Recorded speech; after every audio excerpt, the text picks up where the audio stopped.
7페이지부터 자유롭게 질문을 한번 해주시기 바랍니다. 볼게요. 자, 창업된 지 1년 된 기업으로 창업진흥원 초기 패키지에 선정되어, 이제 이걸 읽으면서 지금 뒤에까지 읽으면 아주 그냥 한 번에 정리가 될 것 같아요. 그 다음에 사업계획 쓰기를 들어갈게요. 선정 과제가 2022년 2월에 종료가 됩니다. R&D 사업 신청이 처음인 창업기업으로 창업성장 기술개발 디딤돌 전략형 팁스. 자, 질문을 먼저 해볼게요. 그러니까 뭐 어디 집에 가서 또 공부하려고 하지 마요. 바빠 죽겠는데 영업해야지 언제 공부하고 앉아있어요. 그죠? 여기서 그냥 다 외우고 소화하고 이해하시고 정 이제 궁금하시면은 나중에 한 번 더 보시고, 네. 뭐 외우고 이러려고 하지 마세요. 자, 창업성장 디딤돌 전략형 팁스 차이점 빨리 얘기해보세요. 권일순 학생. 네. 차이점 뭡니까? 팁스 뭐예요? 팁스 일단. 팁스. 팁스 어. 잘 모르겠어요. 예, 팁스. 팁스 뭡니까? 저번 시간에 했어요. 의순이는 안 들었고. 팁스. 시장님. 네, 투자를 받은 기업이 뭐 하는 거예요? R&D 지원하는 거죠. 얼마 받아요?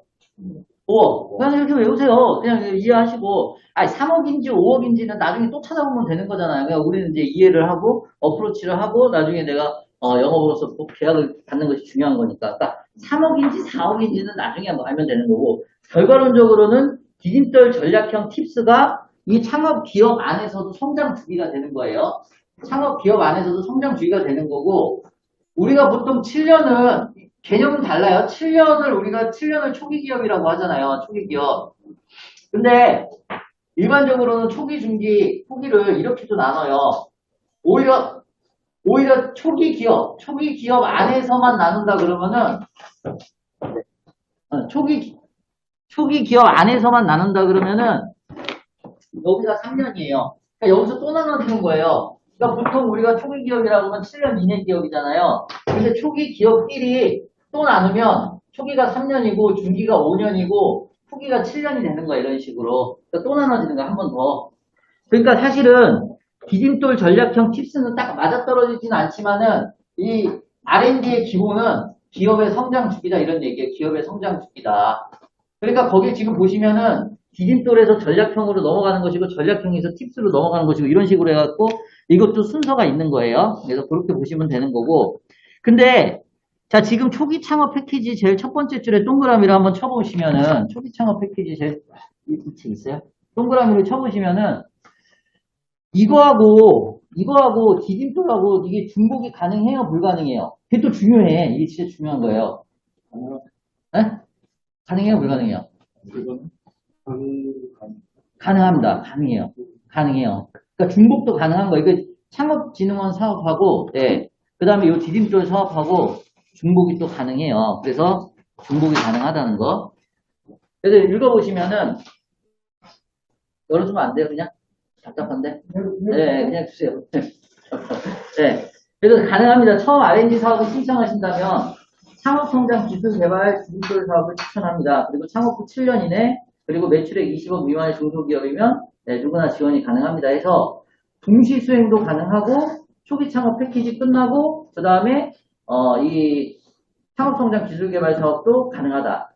그 다음에 또 핵심이 있어요. 초기 창업 패키지 저번에 이제 강의 들으신 분은 제가 말씀을 드렸어요. 엘리트 코스가 있다. 엘리트 코스. 그 다음에 이제 초기 하시면은 그 다음에 뭐 할 수 있어요? 예비한 다음에 초기 한 다음에 그 다음에 뭐예요? 도약하시잖아요. 도약하시는데 얘는 3년에서 7년인 거고요. 이런 식으로. 중요한 거는 요거 수행할 때마다 패스트 트랙이 있잖아요. 그죠? 패스트 트랙이 뭐냐면 뭘 잘 수행하면 뭐가 면제가 됩니다. 여기에서 연구개발을 잘 수행해서 좋은 점수를 받으면 다음 과제를 지원할 때 서류평가가 면제가 됩니다. 이런 식으로. 그러니까 완전 엘리트 코스죠. 이런 식으로. 그래서 예비 초기 도약하시면서 여기에다가 플러스 해가지고 아까 나온 디딤돌이라든지 그죠? 혹은 팁스라든지 팁스는 아까 5억이었잖아요. 5억인데 여기다 2억 더 붙어요. 그럼 7억이거든요. 그러니까 사실 받을 수 있는 R&D 자금은 초기 기업은 어마어마하게 많죠. 이런 식으로. 네. 그거를 외우지 마시고 초기 기업에 가서 이런 비전을 심어주세요. 누구한테? 대표님한테. 네. 물론, 다 될 수는 없지만, 근데 모든 게 첫걸음이 중요해요. 그래서 한두 개가 되면 그 다음은 쭉 붙어요. 거기다 이제, 이게 되면 융자가 또 붙잖아요. 융자가 붙고 하니까, 이렇게 해서 이제 지원을 해주실 수가 있는 거죠. 그래서 1번은 그렇게 이해를 하시면 되고, 2번, 중소기업 상용 기술, 이제 우리 아까 홍승팀장이 계속 물어본 거예요. 구매 조건부잖아요. 제품의 구매처인 중견기업이, 이거 중견기업하고 중소기업하고는 틀립니다. 중소기업, 중견기업, 대기업 이렇게 있어요. 구매 동의서는 발급해 줄 수 있다고 합니다. 구매조건부 신제품 개발 사업 신청 시 구매처가 연구개발비 부담이 없을 경우 사업 신청이 가능합니까? 요건 이제 공고문을 보시면 되는데 구매처에서 구매 동의서를 받으신 경우 그러니까 구매 동의서하고 구매 계약서하고 둘로 나눠진다는 것만 알고 계시면 되는 거고 구매 계약서는 구매 의무가 있고 구매 동의서는 구매 의무가 있어요, 없어요? 없어요. 그리고 제가 저번 시간에 얘기했지만 실제로 대면평가 현장에 가보니까 이 구매조건부 신제품 개발 사업이 빡세요. 상당히 제가 봤을 때 제가 잘못 생각한 게 처음에는 이 계약서를 받으니까 상당히 눈이 그 계약서를 받은 기업이 몇 개 안 되는 거 아니냐 이렇게 생각을 했는데 실제로 받아보니까 상당히 일반 중소기업들이 신청을 못하고 기술력 있고 상당히 다 대기업하고 거래하는 기업들이 신청을 했더라고요. 그래서 떨어졌어요. 인생은 맨날 떨어졌다 붙었다 하는 거니까. 네, 그래서 떨어졌어요. 아무튼. 구매 동의서는 발급할 수 있다고 합니다. 그래서 구매 동의서를 받으시는 경우 기업의 자부담 비율 20%에서 10%의 수요기업 부담이 발생하고 구매 계약서가 작성될 경우에는 이제 구매처에 부담이 없는데 공공기관에 들어가면은 부담이 없어요. 그러니까 공공기관이 돈을 줄 수가 없잖아요. 그러니까 공공기관은 부담이 없고 기업으로 갔을 때는 이제 부담이 있습니다. 구매처 10%. 자, 3번. 이게 1.2억은 조금 낮아진 거예요. 원래 1.5억이었거든요. 디딤돌까지 1.2억에 선정되어 있습니다. 그래서 이건 뭐 쉬운 거죠. 이거 계산을 어려워하시는 분이 있는데 그냥 이렇게 하세요. 5억을 준다. 예를 들어 그냥 이렇게 외우시면 돼요. 5억을 준다. 근데 80% 지원해주고 20%가 자부담이다. 그럼 총 사업비는 얼마예요? 그냥 이렇게 생각하시면 돼요. 얼마요? 아니야. 정부 지원금이 5억이에요. 정부 지원금이 5억. 그냥 거기다 글쓰세요. 정부 지원, 이렇게 예시로.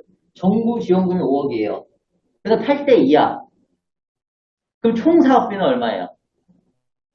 그냥 5억을 0.8로 나누시면 돼요. 5억을 0.8로 나누시면. 그럼 얼마 나와요? 빨리 해주세요.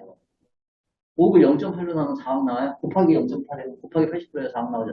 6억 2,500 나오지 않아요? 네, 6억 2,500 나옵니다. 그러니까 우리가 딱 공고문을 보고 정부 지원금이 최대 3억이다. 그리고 80% 8대 2다. 그러면 이제 3억 나누기 0.8하면 총 사업비가 나온다 이 얘기예요. 그냥 이렇게 외우시는 게 제일 편하세요. 그러니까 나누기 0.8 9대 1이다. 그러면 이제 나누기 0.9 그래서 총 사업비가 나오는 거예요. 보통 공고문의 총 사업비보다는 정부 지원금이 많이 눈에 들어오거든요. 그렇게 해서 그냥 나누면 그냥 간단하다는 얘기예요. 그 6억 2,500에서 5억 빼시면 되잖아요, 이렇게. 대표님이 부담하실 금액은 얼마예요? 1억 2,500이잖아요. 그것도 1억 2,500을 또 9대 1, 뭐 8대 2로 현물하고 나누잖아요. 그럼 그거 하나만 알면 되죠. 그래서 몇 대 몇이다 그러면 0.8로 나눈다, 이렇게. 0.9로 나눈다, 0.7로 나눈다. 다 합쳐서 또 똑같은 거고, 그렇게 계산하시는 게 제일 빠르다, 이 얘기죠.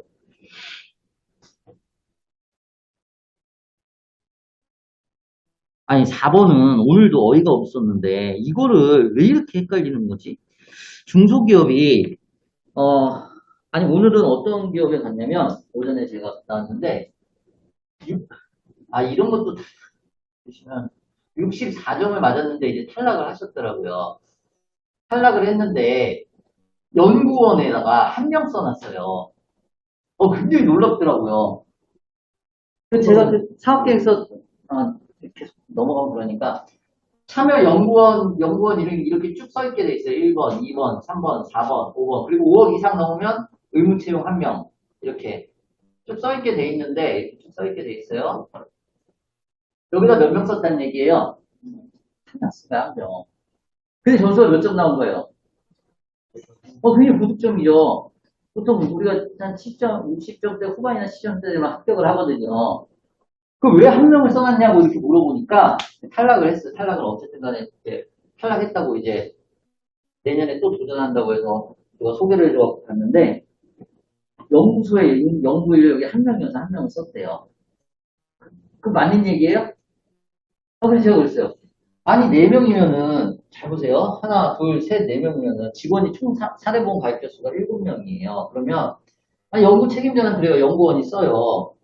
그러면, 여기는 앞에 저기서 용접하시는 분들이 생산관리가 될 거 아니에요? 생산관리. 한 명은 품질관리로 나누면 되는 거고. 그 다음에 한 명은 뭘로 나누면 돼요? 여기 격리 선생님은. 검수해야죠. 그렇게 나누면 되잖아요. 아유, 얼마나 환상적인 조합이야. 맞잖아요. 이렇게 해놓으면 되는데, 그러니까 그걸 모르는 거야. 연구원이 꼭 거기에 들어가야 된다. 이렇게 생각을 하신 거죠. 그, 과제 책임자의 연구소장님이. 대표님은 이제 전혀 모르고. 그러니까 한 명을 써놨는데 64점이면 아까운 돈이죠. 그러니까 결국에는 기업부설 연구소와 연구개발 전담부서는 없어도 가능하다는 얘기예요. 근데 이제 제가 저번 시간에 얘기를 했잖아요. 뭐 할 때는 가점이 있어요, 이게. 딱 중기부 과제에 한 군데만 연구소 있을 때 가점이 들어가요. 아시는 분? 서당계 3년이면 풍어를 넣는다고 해. 공정품질 기술개발에서. 박수 한번 쳐주세요, 박수. 몰랐네. 예, 아무튼, 신청이 가능합니다. 그래서, 중소벤처기업의 지원 사업이 연구개발 사업이지만, 없어도 신청이 가능하고, 그죠? 하지만, 신청 과제에 수행 가능한 연구 책임자, 연구 참여 인력이 중소기업에 고용되어 있어야 됩니다. 요거는 이제 요 말이에요, 요 말. 요거는 연구소 인력이 아니라. 이해되셨나요? 그러면 이제 실무를 한번 해보면, 학력이 들어가야 안 들어가요? 학력. 들어가, 맨 위에 들어가. 맨 위에 분. 아랫사람 안 들어가도 되고요. 일단은, 온라인 접수를 하시게 되면, 거기다 다 써놓으세요. 없는 내용들은. 그래서 제가 이걸 읽으면서 쫙 이제 다 알려드립니다. 온라인 접수를 하게 되면은, 학력 들어가고요. 전공 들어가고요. 그 다음에, 입사 일자 들어가요. 이게 다 입력 사항이에요. 기본적으로, 그러니까 여기 포함되는 거 있죠. 그러니까 연구소 인력 말고 헷갈리시면 안 돼요. 연구소 인력 말고 우리가 개발하겠다라고 하는 사업계획서 안에 인력은 학력과 전공과 입사 일자가 다 들어갑니다. 이런 식으로. 그러니까 이 정보를 누구한테 다 받아야 돼요. 업체한테 다 받으셔야 돼요. 이렇게요. 그럼 심사평가위원은 이게 연구원들의 학력과 전공 입사 일자를 볼까요? 안 볼까요? 보죠. 네, 나옵니다. 나와요. 네, 다 나옵니다. 네, 다 나와요. 네. 선생님, 그럼, 유치원 졸업증이고, 그런 성적표를 업로드 하나요? 하나죠. 그래서 내가 다 그냥 가라로 썼어요, 그때는. 아니, 그 전공이 잘 안 나오더라고. 그 전공이 이게 어떻게 입력을 하냐면 온라인 이메일이기 때문에 내가 마음대로 쓸 수 있는 게 아니고 딱 누르면 뭐 떠 있어. 근데 거기에 안 들어맞아요. 그냥 대충 비슷한 걸로 그냥 틱틱틱 해놓고 그냥 내버렸어요. 네. 어쨌든 간에 다 들어가긴 하지만은 이거를 증빙하지는 않습니다. 이렇게. 5번. 중소기업 기술혁신 개발 사업을 지원 신청하려고 합니다.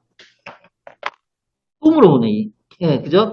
거기 첫 번째 줄에 기업 부설 연구소는 우대사항이 없습니다. 이게 중요한 거죠. 공정품질 기술개발 사업 같은 경우에는 우대 가산점이 2점 있습니다. 근데, 그래서 그렇게 해서 연구소의 필요성을 이야기를 하시면 됩니다. 그러니까 우리는 이걸 외우기보다는 어떻게 해서 연구소도 하고 벤처도 하셔야 된다라는 그런 스토리텔링이 더 중요한 것 같아요. 공고문에는 다 나와 있으니까. 그 다음에 또 나오는 김에 이게 보통 우리 기술혁신 개발 사업이 얼마예요? 이게 보통 얼마예요? 5억이잖아요. 대략 정부 지원금이. 그리고 이제 최대 2년이잖아요. 최대 2년이에요. 그 이제 5억 2년 이렇게 딱 쓰는 게 맞아요? 아니에요? 그 5억이니까 5억을 지원해 주니까 총 사업비는 6억 2,500만 원일 거예요. 이렇게. 그리고 이제 2년이고.